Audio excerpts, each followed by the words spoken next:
अस्सलाम वालेकुम नाज़रीन, मैं हूँ अलवीना आगा और आप देख रहे हैं programme inside the news.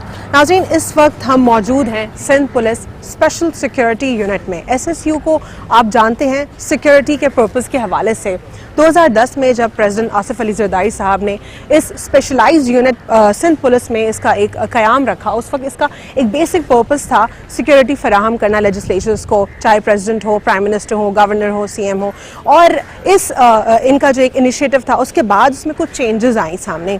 Changes इसलिए लेकर आई गई इसमें क्योंकि बदलते वक्त और हालात को देखते हुए ये महसूस किया गया कि SSU सिर्फ और सिर्फ सिक्योरिटी के लिए जो है उसका एक पर्पस काफ़ी नहीं है, बल्कि काउंटर टेररिज्म में भी अपना एक पिवटल रोल प्ले कर सकते हैं। पिछले 10 साल में हमने ये भी देखा कि किस तरीके से सिंध में बल्कि कराची में जो हाई प्रोफाइल अटैक केसेस हुए, कितनी हद तक हुए, स्लीपर सेल्स का क़याम यहाँ पर होना, BLA ने कितने सारे जो है अटैक्स को जो है उन्होंने कहा कि यस ये हमारी तरफ से किए गए, उन्होंने उसको एक्सेप्ट किया। साथ ही साथ सिंधु देश एक और नॉन स्टेट एक्टर, एक ऐसा बैंड आउटफिट जो कि एक एंटी स्टेट एजेंडा के ऊपर काम कर रहा है, उन्होंने भी बहुत सारे जो है हादसे हुए उस पर उन्होंने कहा कि वो उसको एडमिट करते हैं। तो इस तमाम तर सिनेरियो को देखते हुए SSU ने अपना पिवटल रोल इन तमाम तर एरियाज़ में जो है एक प्ले किया है। आज बात करेंगे कि SSU सिक्योरिटी से हटकर कितना ज़्यादा फोकस करता है काउंटर टेररिज्म के ऊपर, क्योंकि कुछ जो इनिशिएटिव्स जो कि लिए गए हैं SSU की जानिब से, जिस तरह SWAT जो टीम है इनकी specialised weapon and tactics team, जो कि एक इंटरनेशनली क्वालिफाइड टीम है, इंटरनेशनल ट्रेनर्स ने इनको ट्रेन किया है, इसमें मिलिट्री का जो है बहुत बड़ा रोल है और बहुत सारे इस तरीके की जो एक्टिविटीज़ यहाँ पे SSU में हो रही हैं वो SSU को एक कन्वेंशनल पुलिसिंग से हट के एक मॉडर्नाइज्ड पुलिसिंग की तरफ लेकर आती है। किस तरीके से जो SSU ने सिंध पुलिस का एक इमेज को बेहतर करने में अपना रोल प्ले किया है और क्या इस इमेज से आवाम को किस हद तक फ़ायदा है, क्या लेजिस्लेचर सिर्फ और सिर्फ इससे फ़ायदा उठा रहे या आवाम के पीस के लिए भी जो SSU काम कर रहा है, इस पर बात करेंगे। मेरे जो बिल्कुल ही बैकग्राउंड पे आप देख सकते हैं इस वक्त मार्टायर्स की पिक्चर्स हैं, शुहदा की पिक्चर्स, और हम जब अपने अफवाज पाकिस्तान के शुहदा को याद करते हैं तो हम अपनी पुलिस के शुहदा को भी कभी नहीं भूल सकते, क्योंकि शुहदा का जो एक दर्जा है इस्लाम में वो बहुत बुलंद है। ये तमाम तर वो लोग हैं जिन्होंने हम सब के लिए अपनी जानें दी हैं, तो इन सबको जो है एक सलाम पेश करते हैं हम। और शुहदा जो है इन्हीं की वजह से हमारा जो मुल्क है वो आज भी कायम है। बात करेंगे हम मज़ीद आगे अपने ऑफिसर्स से भी कि वो क्या हमें इस बारे में बताते हैं। जी, इस वक्त हम एंटर हो चुके हैं कोर्ट डिपार्टमेंट में। ये बेसिकली यहाँ पे आर्मरी डिपार्टमेंट है, यहाँ पे आर्म्स, म्यूनिशन, वेपन्स सब मौजूद हैं और यहाँ पे जो वेपन्स हैं उनके बारे में भी जानने की कोशिश करेंगे कि कौन से वेपन्स यहाँ पर मौजूद हैं, उनकी क्या रेंज है और किस कैपेसिटी में उनको इस्तेमाल किया जाता है, इस पर डिटेल हम बात करेंगे।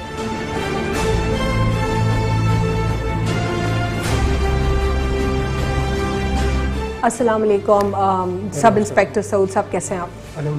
Thank you for joining us. आपसे थोड़ी इन्फॉर्मेशन लेंगे आपके डिपार्टमेंट के हवाले से, क्योंकि you are the relevant person to guide us on this.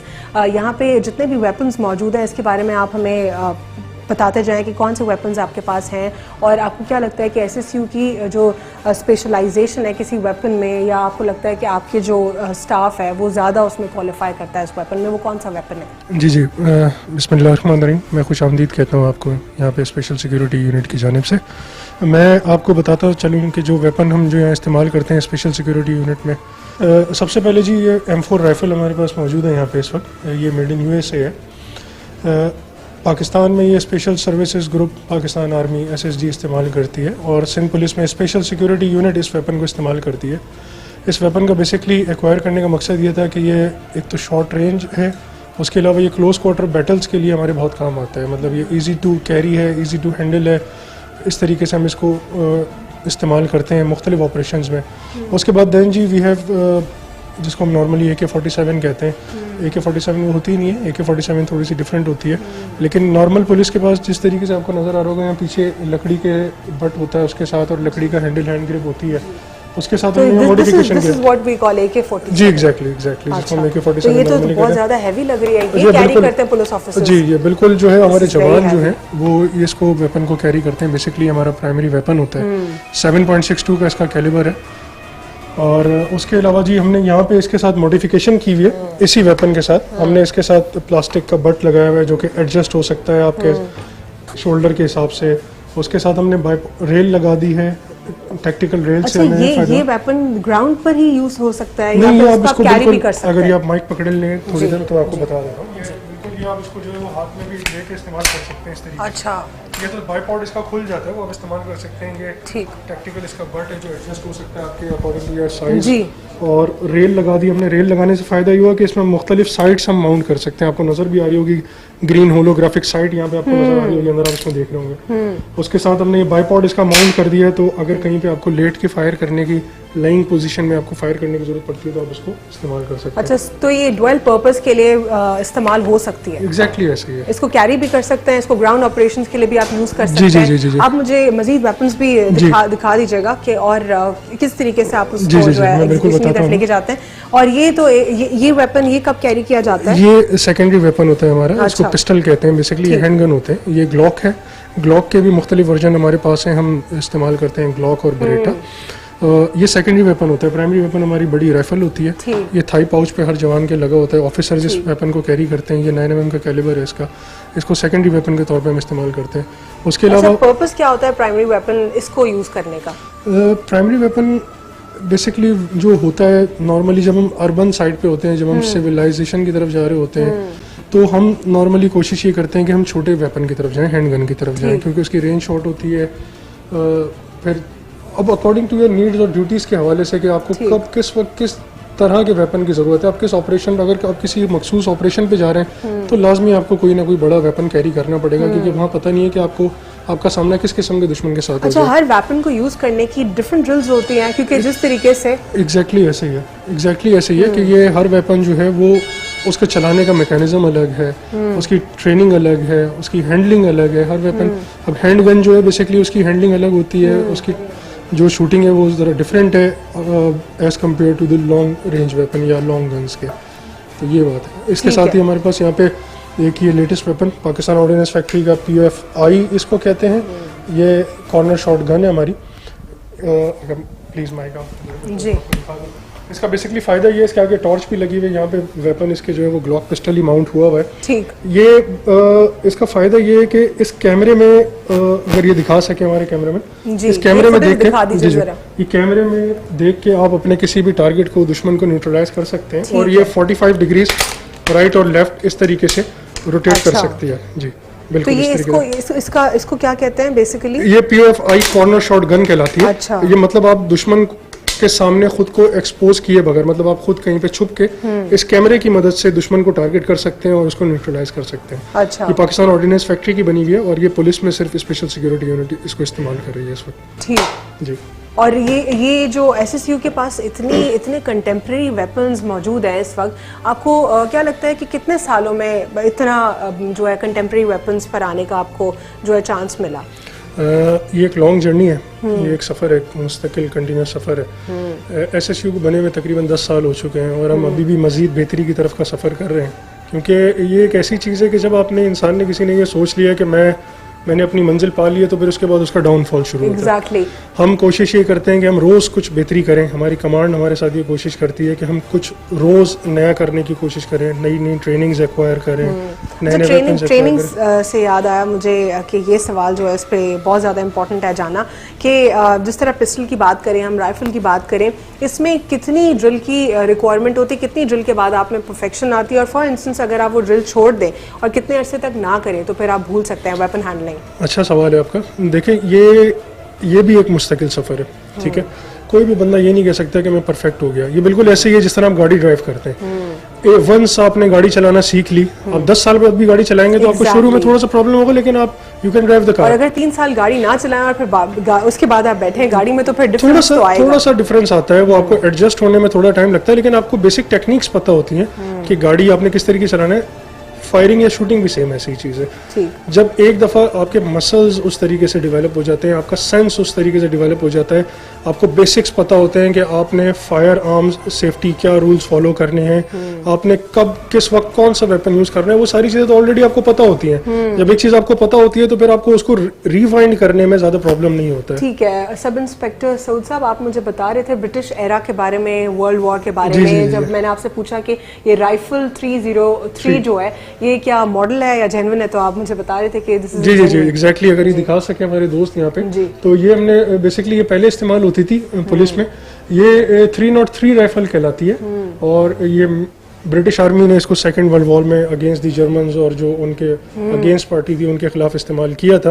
तो ये एक बहुत ही काबिल एतमाद नायाब और एक यूनिक जी एग्जैक्टली असल में पुलिस में अब ये बिल्कुल ऑब्सलीट हो चुका है, लेकिन हमने इसको एज अ यादगार के तौर पे यहाँ पे फ्रेम करा के और इसको यहाँ पे लगाया हुआ है ताकि ये हमें याद दिलाता रहे कि हमने सफ़र कहाँ से शुरू किया था और आज हम कहाँ पे मौजूद हैं। जब 303 की हम बात करते हैं तो ये एक बहुत लॉन्ग गन है, बहुत लंबी राइफल है। उस वक्त उसकी टेक्निक कुछ थी, अब आप उसको कंपेयर करें M4 के साथ तो ये बहुत शॉर्ट राइफल का साइज छोटा होता जा रहा है, सिनेरियोज चेंज होते जा रहे हैं। एग्जैक्टली वेट में डिफरेंस आया है। अब वो जो राइफल थी उसमें सिर्फ 7 राउंड्स एक साथ डलते थे, अब इसमें 30 का मैगजीन है, 30 का मैग है, जो 30 गोलियां एक साथ आ जाती हैं। आपको थोड़ा सा आगे भी लेके चलता हूँ ताकि हम आपको दिखा सकें कि एंटी रॉयड पे हम जब जाते हैं तो किस तरीके से गेयर अप होके जाते हैं, और थोड़ा सा कुछ और लॉन्ग गन के बारे में भी मैं आपको बताता हूँ। आइए प्लीज़ आइए।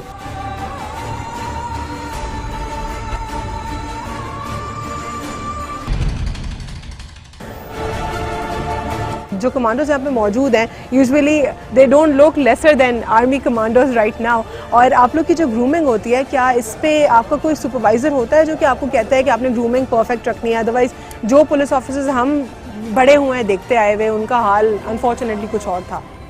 जी बिल्कुल, यहाँ पे हमारे कमांडर भी हैं जो हमें गाइड करते रहते हैं। जाहिर सी बात है गलतियाँ इंसान से होती हैं, गलतियाँ भी करते हैं हम, तो उस हवाले से वो हमें गाइड करते हैं यानी बहुत अच्छे तरीके से गाइड कर रहे हैं और हम अल्हम्दुलिल्लाह अच्छा परफॉर्म भी कर रहे हैं।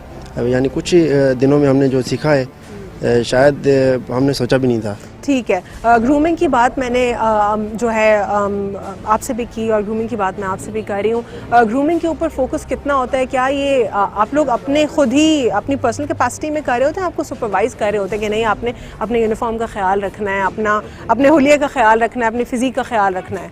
बेसिकली एसएसयू के अंदर फ़र्स्ट ऑफ़ ऑल टर्नआउट का जो है ना बहुत ख्याल रखा जाता है, और इसमें अंदर आने के बाद हमने ये हमारी कमांडिंग भी होती है, और उसके अलावा हम इस चीज़ के मतलब आदी हो गए हैं, हैबिट हो गई है, और हम मतलब ये शुरू से करते आ रहे हैं। और ठीक है, सुपरविजन जो है आप लोग का स्ट्रॉन्ग है और आप लोग की अब ऑलमोस्ट हैबिट हो गई है अपने आप को जो है अच्छे से मेंटेन करना। और आपको क्या लगता है क्या ये इमेज जो है पूरी सिंध पुलिस यही इमेज आ सकता है उनका अगर सुपरविजन आपके यूनिट जैसा हो? इंशाल्लाह हम कोशिश तो करेंगे कि आ जाए और दुआ भी करेंगे, बट जो एसएसयू है वो तो एसएसयू ही रहेगी। एसएसयू कमांडोज़ हैं हमारे लिए, जो है जो भी हमारे आगे फर्दर जो भी कहा जाता है वो हमें करना पड़ता है। हमें अपना फिट रहना है, हमें अपने यूनिफॉर्म साफ़ रखना है। इसका हमारी प्रैक्टिस के यूनिफॉर्म अलग हैं, ऑन फील्ड के यूनिफॉर्म अलग हैं।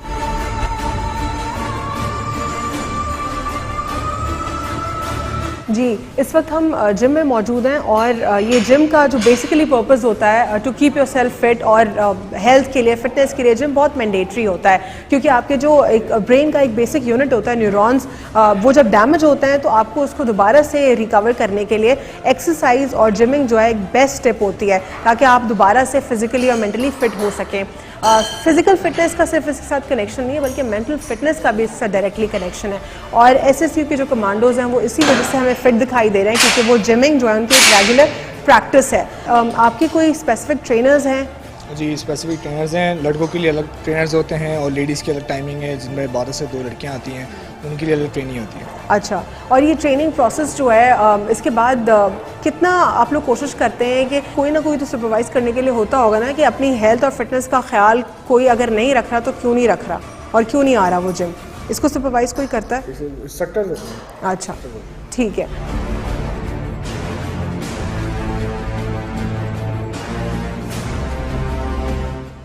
जी नाज़रीन, तो हमने देखा SSU में मुख्तलिफ एक्टिविटीज़ के किस तरीके से इंटरेस्टिंग एक्टिविटीज़ हो रही हैं। स्केट फोर्स भी हमने देखी, बहुत ज़्यादा इसके ऊपर जो है डिबेट हो रही है आजकल, ना सिर्फ पाकिस्तान में बल्कि इंटरनेशनली भी इसके ऊपर बातचीत हो रही है। हमने मुख्तलिफ एक्टिविटीज़ भी देखी, वेपन्स देखे, और जो तमाम जो टीम है SSU की वो भी बहुत जो है क्वालिफाइड और स्किल्ड दिखाई दे रही है। इसका जो एक क्रेडिट है वो एक शख्स को जाता है और उनका नाम है DIG ऑपरेशंस मकसूद अहमद मेमन साहब। उनसे बात करेंगे कि मकसूद अहमद मेमन साहब जो हैं क्या लीडरशिप स्किल्स उनके अंदर, क्या क्वालिटीज़ ऐसी हैं जो उन्होंने सिंध पुलिस की रीब्रांडिंग में इतना पिवटल रोल प्ले किया। अनफॉर्चुनेटली सिंध पुलिस का जब नाम आता है, ना सिर्फ सिंध पुलिस का, ओवरऑल पाकिस्तान पुलिस का अगर हम जिक्र करें तो अनफॉर्चुनेटली लोगों के जहनों में एक बहुत ही अजीब सा एक इमेज होता है। लेकिन जिस तरीके से वो SSU के यूनिट को हेड कर रहे हैं वो एक बेहतर जो है पुलिसिंग सिस्टम को जो है बेहतरी की तरफ लेकर आ रहा है, और ना सिर्फ ये सिंध पुलिस के लिए एक जो है पॉजिटिविटी स्प्रेड कर रहा है, बल्कि हो सकता है पूरी जो मजीद प्रोविंसेस हैं वो भी इससे कुछ लर्न कर सकें और इसको अपनी पुलिस फोर्स को बेहतर कर सकें। उनसे बात करेंगे किस तरीके से उन्होंने एक कन्वेंशनल पुलिसिंग सिस्टम को मॉडर्न पुलिसिंग सिस्टम में ट्रांसफॉर्म किया। ट्रांसफॉर्मेशन क्या कितनी लंबी रही, क्या 10 साल का अरसा इसमें कम्प्लीटली बेहतर था, या उनको लगता है मज़ीद इसमें अरसा भी लग सकता है। सबसे पहले तो अस्सलाम वालेकुम DIG साहब, आपने हमें वक्त दिया और आपकी जो एक्टिविटीज़ हैं उनको सबसे पहले मैं अप्रिशिएट करूँगी, जिस तरीके से आप अपनी टीम को हेड कर रहे हैं। तो सबसे पहला सवाल मेरा आपसे यही होगा कि जो एक 10 साल का अरसा आपने लगाया या फिर इससे ज़्यादा का अरसा लगाया आपने, तो आपको लगता है कि दैट्स इनफ, या आपको लगता है मज़ीद और ट्रांसफॉर्मेशन इसमें हो सकती है? वेलकम टू SSU अलविना, और thank you for appreciating our efforts. जहाँ तक टाइम की बात है कि जब आप किसी नई चीज़ को इंट्रोड्यूस करते हैं और अगेंस्ट अ फ्लो कोई ऐसी चीज़ करते हैं जो कि नॉर्म का हिस्सा नहीं है, तो there is always resistance, there is always some problems by initiating that thing. तो ये इस तरीके से SSU को जब हम लेके आए उसमें भी शुरू में काफ़ी प्रॉब्लम्स हुई, और हम ये चाहते थे कि जैसे बाकी दुनिया में पुलिस फोर्सेस की इज़्ज़त है, जैसे बाकी दुनिया में एक पुलिस अफसर को इज़्ज़त की निगाह से देखा जाता है, या उसकी वजह से लॉ इन्फोर्समेंट में आसानी होती है, पब्लिक उनके डायरेक्शंस को फॉलो करती है, और पुलिस को एक फ्रेंडली पुलिस समझा जाता है रादर देन एक खौफ तारी होना किसी के ऊपर। तो उसी चीज़ को देखते हुए कि हम अपने अफसर्स को भी इस तरीके से तैयार करें कि वो पब्लिक की मदद करें और उसको फ्रेंडली वे में लेके चलें, और पब्लिक उनकी तरफ खौफ की निगाह से नहीं बल्कि उम्मीद की निगाह से और हेल्प की निगाह से देखे, और उनकी इसी तरीके से रिस्पेक्ट करे जैसे बाकी माशरों में उनकी पुलिस फोर्सेस की होती है। तो ये उसकी तरफ पहला कदम था, और ये जब हम ये चीज़ गवर्नमेंट के आगे रखी, सिंध गवर्नमेंट के आगे, उस वक्त पीपल्स पार्टी की ही गवर्नमेंट थी और प्रेसिडेंट आसिफ अली जरदारी साहब इन चेयर थे, तो उन्होंने इस आइडिया को सपोर्ट किया और उसमें हमें इस चीज़ करने की इजाज़त दी कि आप इस तरीके के एक यूनिट रेज़ करें जो कि हाईली स्पेशलाइज्ड हो, और उनके जो अफसर और जवान हो प्रॉपरली ट्रेंड हो, और उनके अलाउंसेस और तनख्वाहें इतनी बेहतर हों कि उनको चोरी करने की ज़रूरत नहीं पड़े, और पब्लिक में सिर्फ जाएं तो उनकी मदद के लिए जाएं। तो उस ड्रीम को लेके हम आगे बढ़ें, और अभी आपके सामने है कि ये एक चीज़ इस्टेब्लिश हो गई। शुरू हमने 1400 की स्ट्रेंथ से किया, और अभी 5000 प्लस हमारे अफसर और जवान हैं। तो अच्छा, 15 की अगर हम बात करते हैं, लोगों के जहनों में जो इमेज है उसी पर मैं बात करूंगी कि इंसिडेंट हो जाता है और लॉस भी हो जाता है, उसके बाद भी पुलिस का जो एक रिस्पांस ड्यूरेशन है वो इतना इनएक्टिव होता है कि वो सारा हादसा हो गया, सब कुछ ख़त्म हो गया, उसके बाद भी पुलिस नहीं आई। एक 40 मिनट्स जो है शायद 40 मिनट्स में भी नहीं आई। ड्यूरेशन टाइम के बारे में आप क्या बताएं, क्या वो इम्प्रूव हुआ है? ये सारा करने का मकसद यही था कि ये जो पब्लिक की कंप्लेंट्स हैं कि जब पुलिस को हम कॉल करते हैं तो प्रोफेशनली रिस्पॉन्ड नहीं करते, और कॉल जब सुनते हैं तो पुलिस मदद को नहीं आती। दोनों चीज़ों को कैटर करने के लिए हमारे जो लेडी कमांडोज़ है और मेल कमांडोज़ ना सिर्फ कॉल सेंटर को मैन कर रहे हैं, बल्कि जो जितने रिस्पॉन्डिंग यूनिट्स हैं पूरी कराची के अंदर, वहाँ से हमारे जो SSU के जवान और अफसर हैं वो लोगों की मदद को पहुँचते हैं। और जो पहले आप कह रहे हैं कि कम ज़्यादा टाइम लगता था, अब उस टाइम को कम करके 8 से 10 मिनट का एवरेज रिस्पांस टाइम है पूरी कराची के अंदर जब आप 15 पे कॉल करते हैं। ठीक है, यानी एवरेज ड्यूरेशन जो है वो आप कह रहे हैं कि वो कट डाउन हुआ है, श्रिंक हुआ है, और अब जल्दी रिस्पॉन्स आता है। इसको मॉनिटर जो है, क्या इस पूरे सिस्टम को आप ही मॉनिटर कर रहे होते हैं? पूरी टीम है हमारी जिसके अंदर तमाम रैंक्स के अफसर हैं और जवान हैं, और उसमें कि उन हर एक को अपनी अपनी ड्यूटीज़ का, जॉब डिस्क्रिप्शन का पता है कि किसने क्या करना है और उसकी कैसे मॉनिटरिंग करनी है, ताकि ये जो हमारा टास्क है एक बेहतर इम्प्रूव पुलिसिंग का वो हम कंप्लीट कर सकें, और पब्लिक की जो शिकायत है कि सर्विसेज बेहतर नहीं है वो हम बेहतर तौर पे सर्विसेज दे सकें। ठीक है, आपका अगर पर्सनल इंटरेस्ट की मैं बात करूं तो you are already inclined towards fitness, health, तो ये आपने ही जो है, आप ही इसके फाउंडिंग मेंबर हैं इस SSU यूनिट के, तो क्या ये आइडिया भी आप ही का था कि जो ऑफिसर्स हैं वो अपनी हेल्थ और फिटनेस का ख्याल रखें, उनके लिए जिम होना चाहिए, वो अपनी ग्रूमिंग का ख्याल रखें और उनको भी जो है वैसे ही अच्छा दिखना चाहिए जैसे मज़ीद जो फर्दर लॉ इन्फोर्समेंट एजेंसीज में जिस तरह वो दिखते हैं पुलिस ऑफिसर्स? फिटनेस बहुत इम्पोर्टेंट कंपोनेंट है किसी के भी हेल्थी लाइफस्टाइल में। अगर आप खुद फिट नहीं है या प्रॉपर तरीके से हेल्दी नहीं है तो जो आप ड्यूटी इतनी सेंसिटिव कर रहे हैं, आपको वेपन्स के साथ डील करना पड़ता है, आपको ख़तरनाक सिचुएशंस में जाना पड़ता है, उसमें फिर आपकी वो परफॉर्मेंस नहीं रहेगी।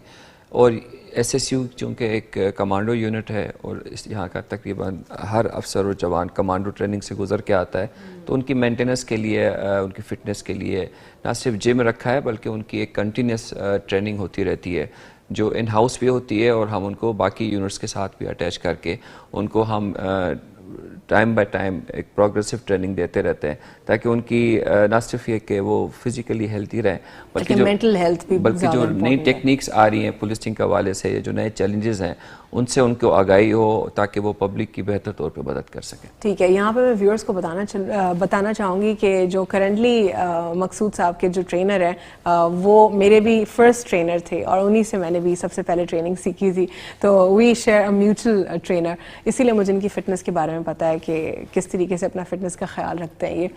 मकसूद साहब, बात करेंगे हम डिफरेंट इनोवेटिव प्रोग्राम्स के बारे में, जिस तरह लॉ इन्फोर्समेंट एजेंसीज़ की हम बात करते हैं, इंटरनेशनली जो डिफरेंट प्रोग्राम्स होते हैं उसको सिर्फ और सिर्फ लॉ इन्फोर्समेंट एजेंसीज़ तक नहीं महदूद रखा जाता, उसको कुछ सेंसिटिव प्रोफेशंस जो हैं उनके साथ भी एसोसिएट किया जाता है, कोलैबोरेशंस होती हैं, CSR एक्टिविटीज़ होती हैं। मैं प्रोफाइल पढ़ रही थी आपका तो उसमें मैंने देखा कि आपने डिफरेंट कोलैबोरेशंस के ऊपर काम किया, CSR एक्टिविटीज़ के ऊपर काम किया, आपने हीट प्रोग्राम के ऊपर भी काम किया। जिस तरह हीट प्रोग्राम को अगर हम बताते चलें कि होस्टाइल एनवायरनमेंट जो ट्रेनिंग है वो किस तरीके से आपने जो हालात हैं उनसे कैसे लड़ना है, ये एक फ़ीमेल जर्नलिस्ट के लिए बहुत इंपॉर्टेंट होती है क्योंकि फ़ीमेल जर्नलिस्ट जो है ना सिर्फ हार्ड प्रेशर बल्कि सॉफ्ट प्रेशर का भी शिकार होती है, तो उसको आना चाहिए कि किस तरीके से उसने हैंडल करना है मेंटल प्रेशर को, उसने किस तरीके से हैंडल करना है अगर कहीं पर उसको फर्स्ट एड की ज़रूरत होती है। और आप ये ऑलरेडी ट्रेनिंग प्रोग्राम्स करवा चुके हैं और बहुत ज़्यादा बहुत अरसे से चल रहे हैं, इस पर आप क्या बताना चाहेंगे, ये इंस्पिरेशन कहाँ से आई?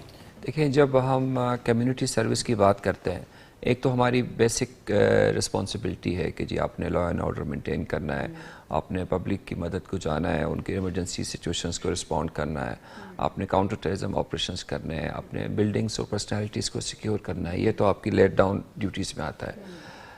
जो इंटरनेशनली अगर आप देखें कि हर एक ऑर्गेनाइजेशन की कॉर्पोरेट सोशल रिस्पॉन्सिबिलिटी के नाम की कुछ एक्टिविटी होती है जो वो कंट्रीब्यूट करते हैं towards society other than the normal things which they do in their routine job, तो ये एक चीज़ हर एक को करनी चाहिए। नहीं, where did you get this idea from? क्योंकि अनफॉर्चुनेटली पाकिस्तान में ये मल्टीनेशनल के अलावा कोई कहीं पे ये नहीं है, स्पेशली अगर हम बात करें गवर्नमेंट इंस्टीट्यूशन की, वहाँ पे CSR मुश्किल हो जाता है देखना। ये जो एक्सपोजर आप लेते हैं बाहर की पढ़ाई का, बाहर जाने और करंटली जो है मकसूद साहब PhD भी कर रहे हैं UK से, तो वो चीज़ें आपको जो जैसे I am graduate of London school of economics, तो वहाँ पे ये सारी चीज़ें आपको सिखाई जाती हैं कि जब आप ऑर्गेनाइजेशंस पे काम करते हैं तो how can you do more than a routine job, और जिससे ना सिर्फ ये कि आपकी ऑर्गेनाइजेशन की हेल्दी इन्वायरमेंट रहे बल्कि जो लोग उनके साथ जुड़े हुए हैं वो लुकअप टू करें ऑर्गेनाइजेशन की तरफ कि उनकी बेहतरी कैसे आप कर सकते हैं।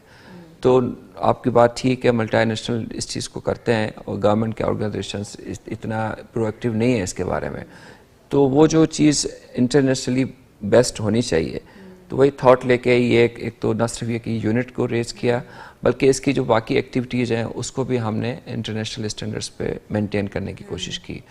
अब उसमें जो ISO सर्टिफिकेशन है, अब एक सरकारी इदारे को ISO सर्टिफाई करने की ज़रूरत नहीं है क्योंकि वो उसकी ड्यूटी में जो आता है वो कर रहा है, मगर ISO सर्टिफिकेशन इसलिए हमने करवाई SSU की ताकि हम अपनी जो टीम है उनको हम उसके ऑन टोज रखें कि उन्होंने बेस्ट परफॉर्म करना है और अपने रिकॉर्ड्स और प्रोसीजर्स को अपडेट करना है, ताकि जो उनकी जो परफॉर्मेंस है बाकी लोगों के लिए वो बेहतर हो सके। और इसके अलावा जो CSR की हम बात कर रहे हैं कि अब कम्युनिटी को हम क्या गिव बैक कर रहे हैं। अब फर्ज करें कि मैं पढ़ लिख के किसी मुकाम पे पहुंच गया, तो उस पहुंचने के बाद जो मेरी कम्युनिटी सर्विस है या जो मुझे सोसाइटी ने इस काबिल बनाया, मेरे पेरेंट्स ने और मेरे उस्तादों ने मुझे, मैं इसके क्रक्स ये निकालूंगी इंडिविजुअल कैपेसिटी में जो आपने लर्न किया, ये आपकी अपनी लर्निंग है, इसीलिए आपने इनोवेशन जो है यहाँ पे आप लेकर आए।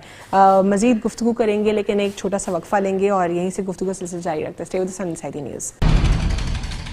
Welcome back after break. नाज़रीन, ब्रेक से कबल हम बात करते CSR एक्टिविटीज़ के ऊपर, क्योंकि जब मैंने प्रोफाइल SSU का पढ़ा और उसमें ज़ाहिर है मकसूद साहब का प्रोफाइल मैं इंडिविजुअली पढ़ रही थी कि क्या क्या उन्होंने सर्व किया है और 2001 से लेके अब तक कितना डिफरेंट कैपेसिटी में उन्होंने सर्व किया है। और एक और अहम एलिमेंट वो भी मैं यहाँ पे हाईलाइट करती चलूँगी, जो कि उन्होंने प्रिजनर्स की अटेंडेंस के हवाले से अपना उसमें पिवटल रोल प्ले किया है। हर आए दिन हम सुनते हैं कैदी भाग गया और कैदी जो है वो इस किस्म के सेंसिटिव मामलात में जो है वो लिस्टेड था, तो उसको उन्होंने इंश्योर किया कि एक फेयर ट्रायल सिस्टम जो है कोर्ट सिस्टम कि कोर्ट में उनकी जो अटेंडेंस है वो भी हो और जो सिस्टम है वो भी डीरेल ना हो। इसमें भी उन्होंने अपना इंडिविजुअल कैपेसिटी में काफ़ी पिवटल रोल प्ले किया है और नेशनल इंटरनेशनल जो लेवल के इवेंट्स हैं उसको भी उन्होंने मॉनिटर किया है।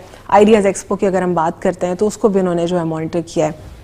सर, CSR एक्टिविटीज़ के बारे में आप हमें बता रहे थे कि you took an inspiration just because you had a good exposure और इसीलिए आप वो पाकिस्तान में इम्प्लीमेंट कर रहे हैं और अल्लाह करे कि कम्प्लीटली पुलिस फोर्स में बाकी पॉजिटिविटी भी आए, सिर्फ एक यूनिट तक ना हो। CSR का basically is what you are giving back to the society. जो कुछ सोसाइटी ने आपके लिए किया है, सोसाइटी में आपके टीचर्स आते हैं, आपकी जो ऑर्गेनाइजेशन जिसने आपको एम्प्लॉय किया है वो आते हैं, जो आपके जो सपोर्ट सिस्टम है उसकी वजह से आप कहीं पहुंचते हैं। तो once you reach to your destination या हाईएस्ट प्लेस, तो उसमें फिर जब आप पहुंचने के बाद आपने बाकी सोसाइटी जो जिनको ज़रूरत है चीज़ों की, उसके लिए आपने क्या किया है। तो CSR की एक्टिविटी में हमने ये जो शुरू किया उस वक्त, अगर आपको याद हो कि जो आर्मी पब्लिक स्कूल पे अटैक हुआ था, उस वक्त इतना डर की फिजा थी कि पेरेंट्स जो है बच्चों को स्कूल नहीं भेज पा रहे थे कि खुदा न खास्ता वहाँ पे ना अटैक हो जाए। तो ये चीज़ हमने वहाँ से शुरू की कि स्कूल के बच्चों को, स्कूल की एडमिनिस्ट्रेशन को हम ये कॉन्फिडेंस दें कि लॉ इन्फोर्समेंट एजेंसीज जो उनकी प्रोटेक्शन के लिए वो हर वक्त तैयार हैं और खुदा न खास्ता अगर कोई अटैक होता है तो उसमें स्कूल ने अपनी ज़िम्मेदारी कैसे पूरी करनी है, हमारे साथ कैसे कोऑर्डिनेट करना है। और बच्चों को भी हम कॉन्फिडेंस देते हैं कि खुदा न खास्ता कोई इमरजेंसी सिचुएशन आ जाए तो आपने उस चीज़ को कैसे डील करना है। तो वो जो चीज़ वहाँ से हमने शुरू की थी, अब हम उसमें ना सिर्फ कि स्कूल और यूनिवर्सिटीज़ को हमने इन्वॉल्व किया, फिर बाकी जितने ऑर्गेनाइजेशंस थी जिनको थ्रेट का सामना था ड्यूरिंग देयर रूटीन जॉब, जैसे मीडिया का है, वो इतनी मुश्किल जगहों पे जाते हैं और मुश्किल सिचुएशंस को एंकर्स हो या रिपोर्टर्स हो फेस करते हैं। उनकी पर्सनल सेफ्टी की कोई ट्रेनिंग नहीं थी, हमने उनके लिए एक एज ए CSR। मकसूद साहब, यही बात जो है मैं पिछले 2 साल से ऑलमोस्ट मैं डिफरेंट जर्नलिस्ट के साथ मैंने शेयर किया। अनफॉर्चुनेटली हम जो है एक पॉजिटिव बात को शायद इतना स्प्रेड नहीं करते, या फिर लोग जो है पॉजिटिव खबर की तरफ वो they are not inclined that much towards that. मैं उनसे बार बार ये कहती रही कि I will go to police and I will talk to them और हम एक प्रोग्राम बना सकते हैं। आई नेवर न्यू कि आप ये ऑलरेडी प्रोग्राम कर रहे हैं और ये मुझे सुन के बड़ी खुशी हुई कि आप लोग ऑलरेडी कॉलेजेस, स्कूल, यूनिवर्सिटीज़ के स्टूडेंट्स को और प्रोफेशनल्स को ऑलरेडी ट्रेन कर चुके हैं। बिल्कुल कर चुके हैं और अभी भी हमारा हर वीकेंड पे वंस अ वीक हमने ये एक दिन रखा हुआ है ताकि हम CSR की एक्टिविटी करें। उसमें अच्छा, ड्यूरेशन कितना होता है इस कोर्स का? एक दिन का कोर्स होता है और हम उस सुबह से शाम तक जो भी हमारे पार्टिसिपेंट्स होते हैं उनको ट्रेन करते हैं पर्सनल सेफ्टी के लिए भी, और उनको फायर आर्म्स की भी ट्रेनिंग देते हैं कि खुदा न खास्ता इमरजेंसी में आपको फायर आर्म यूज़ करनी पड़े तो उसकी सेफ्टी प्रिकॉशंस क्या होंगी और उसको बेहतर तौर पे आप कैसे यूज़ कर सकते हैं। उसके बाद हम उनको सर्टिफिकेट भी देते हैं कि आपने ये कोर्स अटेंड किया है, और it's life time experience for the kids जो फर्स्ट टाइम डील कर रहे हैं गन्स के साथ या फर्स्ट टाइम देख रहे हैं। फिर उनका जो कॉन्फिडेंस है पुलिस के ऊपर वो उसकी डिफरेंट लेवल होता है जब वो आते हैं, जब यहाँ से वो करके जा रहे होते हैं क्वालिफिकेशन। तो ये भी एक गिविंग बैक टू सोसाइटी है। ठीक है, टॉकिंग अबाउट हीट प्रोग्राम, इसमें आप कह रहे हैं कि it's a 1 day training programme, और इसमें लर्निंग कितनी होती है इंडिविजुअल कैपेसिटी में किसी भी शख्स की, और आपको क्या लगता है कि क्या अगर कोई ऐसे सर्कमस्टांसेस आते हैं तो वो खुद को काउंटर कर सकता है? क्या एक दिन का कॉन्फिडेंस उनके लिए इनफ होता है, या कुछ टिप्स एंड ट्रिक्स ऐसी भी बताते हैं आप जिससे वो खुद को फर्दर पॉलिश कर सकें? बिल्कुल, उसके अंदर हम यही उनको टिप्स बताते हैं कि किस तरीके से अपने आप को बचाना है मुश्किल हालात में। और ये जो एक चीज़ है कि बिल्कुल ना होने से अच्छा है कि उनको इंटरेक्ट होता है पुलिस ऑफिसर्स के साथ, उनको उनकी कैपेबिलिटी का पता चलता है, और वो जो चीज़ें उनको बता रहे होते हैं वो उनका एक लाइफ टाइम का एक लर्निंग एक्सपीरियंस होता है, जिससे वो अपनी और अपने जो आसपास लोगों की उनकी बेहतर तौर पे सेफ्टी कर सकता है। और एक फेयर कम हो जाता होगा, फेयर फैक्टर कम हो जाता है उसका। और जो एक गन को यूज़ करने का एक आपको होती है ना कि जैसे कुछ स्किल्स होती हैं आपकी, ड्राइविंग स्किल्स, अगर आप एक दफ़ा ड्राइविंग आती है आपको तो हमेशा आपको काम आएगी। आपको हॉर्स राइडिंग आती है, आपको स्विमिंग आती है, तो that's your life time skill. इसी तरह फायरिंग की और इन चीज़ों की जो है, अगर इंटरेक्शन नहीं है तो आपको कभी भी इंटरेक्शन नहीं होगा। अगर आपके साथ इंटरेक्शन है उस चीज़ का, जब आप मुश्किल सूरत में उसको इस्तेमाल करेंगे तो that will be different experience. ठीक है, इसके अलावा और आप क्या समझते हैं कि जो ओवरऑल आपकी जो टीम है इसमें मज़ीद इसको और मॉडर्न पुलिसिंग की तरफ लेके जाने के लिए कौन से मेजर्स की इस वक्त ज़रूरत है आपको? क्योंकि जब मैं वेपन्स देख रही थी, इक्विपमेंट्स देख रही थी, वो तो बहुत ही माशाल्लाह कंटेम्प्रेरी है सारी चीज़ें। उसमें आपको क्या लगता है अभी भी कोई गुंजाइश है बेहतरी की? There is always room for improvement, और हम कोशिश करते रहते हैं कि इनकी जो ग्रूमिंग है, इनकी जो लर्निंग है, वो हम अपग्रेड करते रहें। और जितने भी नए कोर्सेज और टेक्निक्स आ रही हैं पुलिसिंग के हवाले से, लॉ इन्फोर्समेंट के हवाले से, वो हम उसके हिसाब से उनको ट्रेन करें, ताकि वो जो वक्त आए तो उनकी ये कैपेबिलिटी पब्लिक की हिफाजत के लिए काम आ सके। तो that's a continuous process and we follow it religiously, कि ट्रेनिंग और ग्रूमिंग इनकी चलती रहे और मुश्किल हालात के लिए इनको हम तैयार। ठीक है, एसएससी की अगर हम बात करते हैं तो सबसे पहले तो जहन में सिक्योरिटी के जो डोमेन है वो आते हैं जहन में, उसके बाद काउंटर टेररिज्म में भी आप सर्व कर रहे हैं। तो काउंटर टेररिज्म में आपको क्या लगता है कितना % आपका रेशो मौजूद है, आप लोग सर्व कर रहे हैं उसमें? देखें, काउंटर टेररिज्म के ऑपरेशंस जितने इंफॉर्मेशन बेस्ड ऑपरेशन होते हैं उसमें ये कमांडोज उस काम के लिए फुली ट्रेंड है, और वो लोगों के साथ जो काम कर रहे हैं अगेंस्ट टेररिस्ट, उनके साथ जाके ऑपरेशंस करते हैं, और उनको ऑपरेशन करने के बाद वो जो इन्वेस्टिगेशन एजेंसी होती है उसके हवाले करते हैं। Then they come back to their units for next operation. तो ये एक कंटिन्यूस प्रोसेस है, और जहाँ पे भी हाईली ट्रेंड मैन पावर की ज़रूरत होती है, then they call for these स्वॉट बॉयज़ जो कि जाके ऑपरेशन करते हैं और उनकी हेल्प करते हैं। ठीक है, बहुत बहुत शुक्रिया DIG ऑपरेशंस मकसूद अहमद मेमन साहब, आपने हमें अपने जो कीमती वक्त है उसमें से वक्त निकाल के दिया।